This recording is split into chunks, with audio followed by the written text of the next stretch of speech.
హరే కృష్ణ. ఈరోజు మహాభారతంలో జరిగిన ఒక సంఘటన చెప్తాను.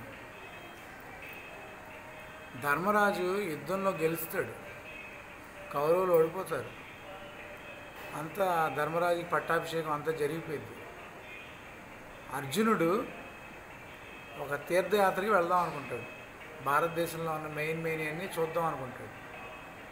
అర్జునుడు వెళ్ళి కృష్ణుడిని అడుగుతాడు, బావా నేను తీర్థయాత్రలకు వెళ్తున్నాను, నువ్వు నాతో పాటు రా బావా అని చెప్పి అర్జునుడు కృష్ణుడిని అడుగుతాడు. కృష్ణుడు రానంటాడు. అయినా అర్జునుడు బాగా బలవంతం చేస్తాడు, రా బావా వెళ్దాం రా బావా అని. కృష్ణుడు ఎంతకీ రానంటాడు.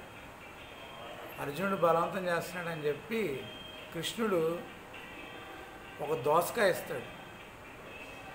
ఆ దోసకాయ ఇచ్చి, బావా ఈ దోసకాయ నేను అనుకో, నువ్వు ఏ ఏ ఊర్లు వెళ్తావో, ఏ నదిలో స్నానం చేస్తావో అన్నీ నేనే అనుకొని ఈ దోసకాయకి చేయించు. నదిలో స్నానం, గుళ్ళో దర్శనం కూడా ఈ దోసకాయకి చేయించు.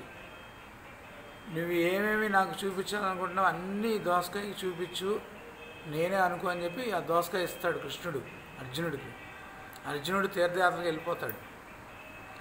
అర్జునుడు కృష్ణుడు చెప్పినట్టే అన్నీ చేస్తాడు. ఆయన ఏ నదిలో మునిగితే ఆ నదిలో ఆయనతో పాటు ఈ దోసకాయను కూడా ముంచుతాడు.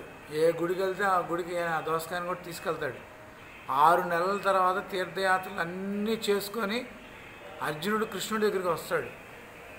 కృష్ణుడి దగ్గరికి వచ్చిన తర్వాత, బావా నువ్వు చెప్పినట్టే చేశాను బావా అంటాడు.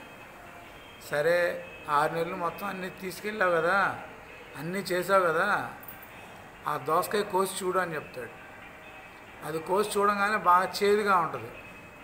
అప్పుడు కృష్ణుడు అంటాడు, నువ్వు దీనికి ఇన్ని చేపించావు, ఇన్ని నదుల్లో స్నానం చేయించావు, ఇన్ని గుళ్ళల్లో దర్శనాలు చేయించావు, అయినా కూడా దీనిలో మార్పు రాలేదు.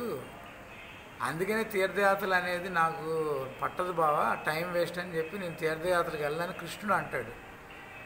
ఈ కథలో మనం తెలుసుకోవాల్సింది ఏంటంటే, మనం ఎన్ని పుణ్యయాత్రలు తీర్థయాత్రలు చేసినా మన మనస్సు భగవంతుడి పట్ల పూర్తిగా మారనంత వరకు ఎన్ని తీర్థయాత్రలు చేసినా వేస్టే, బూడిదలో పోసిన పన్నీరే. ఒక అత్తగారు వాళ్ళ కోడల్ని సొంత కూతురులాగా చూసుకోలేకుండా ఉంటే ఆమె ఎన్ని తీర్థయాత్రలు చేసినా వేస్టే. బయట నుంచి వచ్చిన ఒక కోడల్ని సొంత కూతురులాగా చూసుకోగలిగే స్థితి ఆమెకు వచ్చి ఆమె మనసు మారినప్పుడు ఆమె తీర్థయాత్రలు చేయాల్సిన అవసరం కూడా లేదు. హరే కృష్ణ.